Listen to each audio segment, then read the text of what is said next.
Hey there everybody, it's Mecha Draco coming to you with another Observations of Society. And in today's episode, I kind of wanted to go back to my original format where I just sort of sit here and talk to you guys a little bit about my opinion on a particular subject. And as of recently, a particular subject came up that I started to wanted to a little bit of it, kind of wanted to discuss a little bit. Specifically, who brought it up on my YouTube following that I usually like to follow is Bass. I just like to call him Bass, but his full name is Bass FZZ. He actually did a particular video on this, and the subject we're referring to is globalism. He did a video on this just here recently, and it sparked me in a little bit of an interest in the idea. And I've always known, obviously, about what globalism is and everything like that. But he brings up a lot of very important points and a lot of very important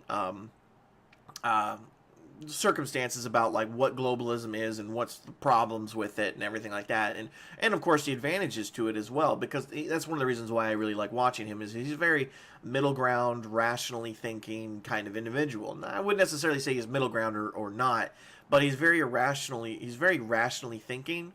He does sort of the same thing I kind of do with my observations of society. He doesn't really have any kind of citations or anything else along those particular lines. He just basically makes rational observations of a particular subject, and that's kind of how I like to do things. And that's why I really like watching him. I would strongly suggest going ahead and looking him up. Again, his name is Bass FZZ. Put his YouTube link into the description for this video, so if you want to check him out, feel free to do so. He's a much bigger channel than I am, much bigger channel than I am.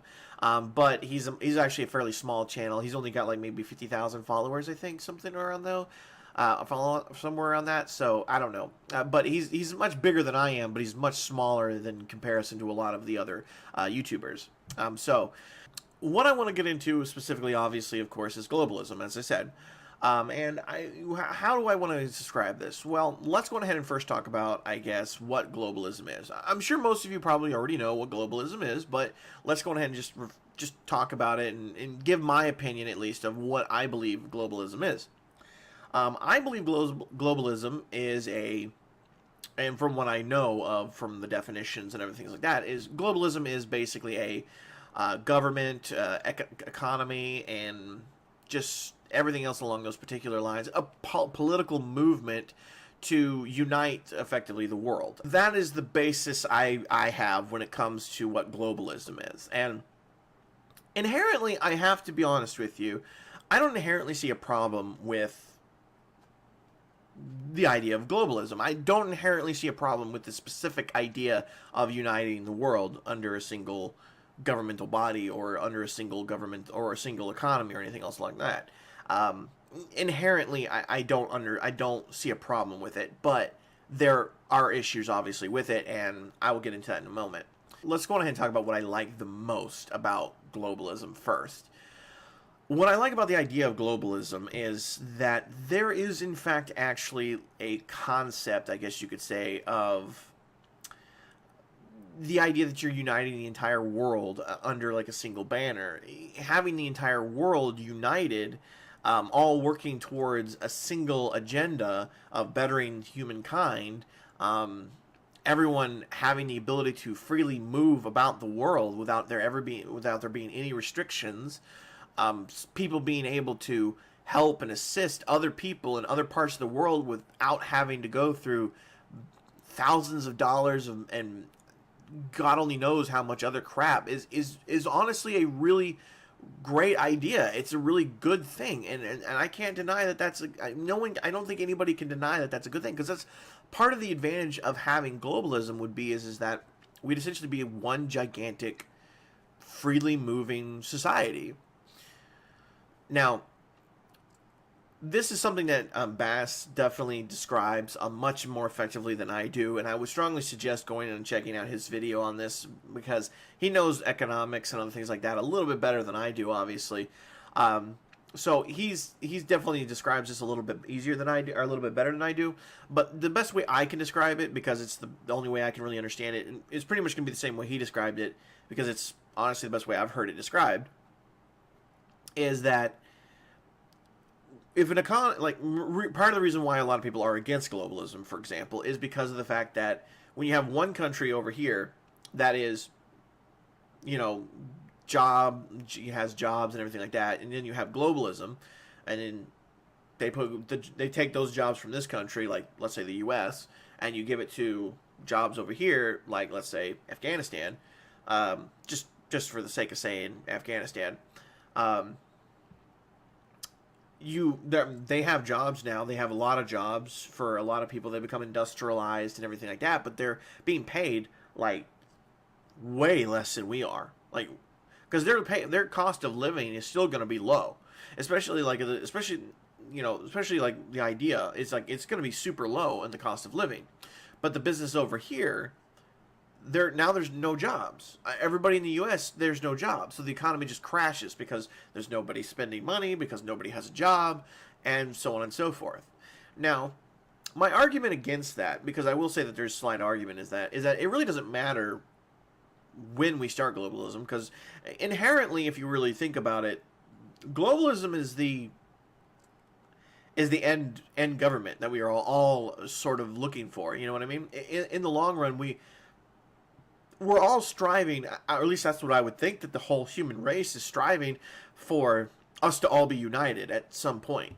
Everyone can join together and work towards bettering the human race as a whole. And I can't inherently say that that's a bad thing. But the unfortunate problem with globalism is that eventually, at some point, when it happens, regardless of when it happens, if it happens 100 years from now, if it happens 200 years from now, unless every country in the world is caught up with every other country in the world, we're going to have that problem. That problem of, I'm going to take my jobs from here because it costs me a boatload of money to have jobs here, to over here because it has cost me nothing to spend over here, is still going to happen. It's going to happen regardless. It's going to happen. That's something it's going to have to happen. And the reason why it's going to have to happen is because of the fact that the only way these guys over here are ever going to catch up to these guys over here is if they get something that actually offers them the ability to get up there, which would mean industrialization and other things like that. But anyways, I don't know how the whole globalism will end up working in the long run. I don't know how it will all actually, if it ever actually does happen and stuff like that. But regardless of whether or not it does work, or or when it will work, or if it does work, or if it'll even ever happen, the idea is that there are obviously a lot of issues that come with globalizing. And I would actually sufficiently say that the primary problem with globalism is our current day society. And I'm not saying like just the U.S. society, just the United States society, or the Canadian society, or France's society, or Russia's society. I'm referring to everyone's society. Just society as a whole. We can't do it. We just don't have the drive for it. I think that there are people out there who have the drive for it, but the way they want to go about doing it is, and for the reasons that they want to do it, is wrong.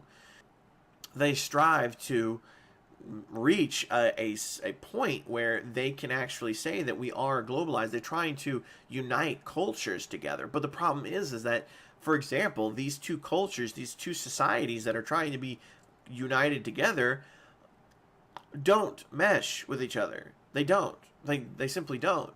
I mean, I'm not saying anything bad about Islam. I'm not saying anything bad about Christians. I'm not saying anything bad about Europe. I'm not saying anything bad about the Middle East. The simple fact is that they're two completely different cultures. They're two completely different societies. They live and work and do things so dramatically differently from one another. So differently from one another, to the point to where having them come together the way they have is simply insane. The fact that they allow so many people from a completely different culture to join into another completely different culture, it doesn't work.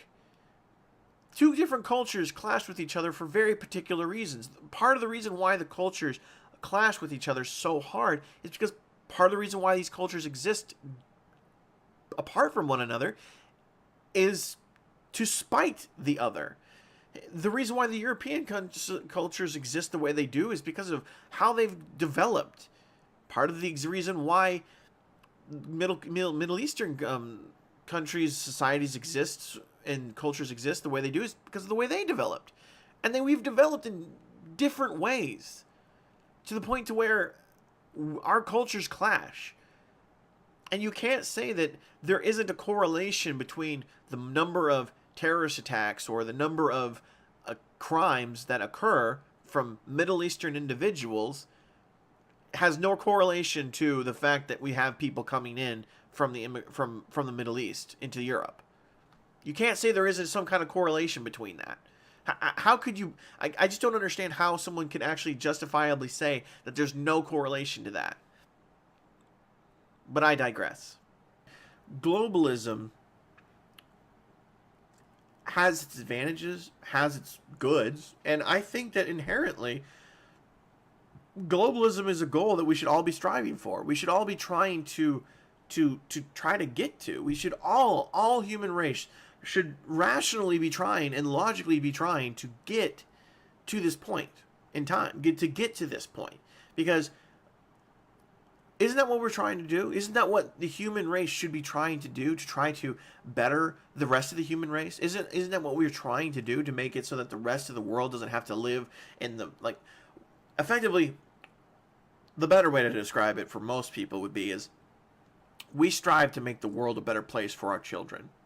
And the idea is that if we strive to make the world a better place, if we strive to make the world a better place for our children, one of the next best steps to actually make the world a better place would be to globalize economies and globalize governments and everything like that.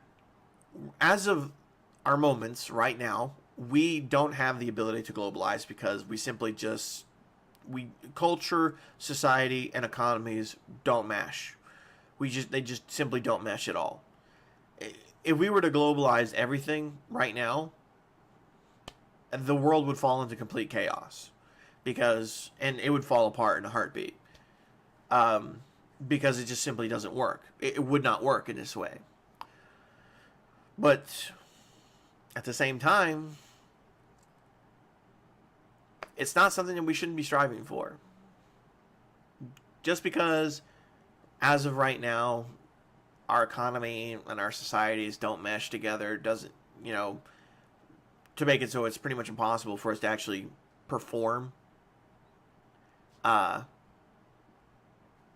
globalization doesn't make it impossible.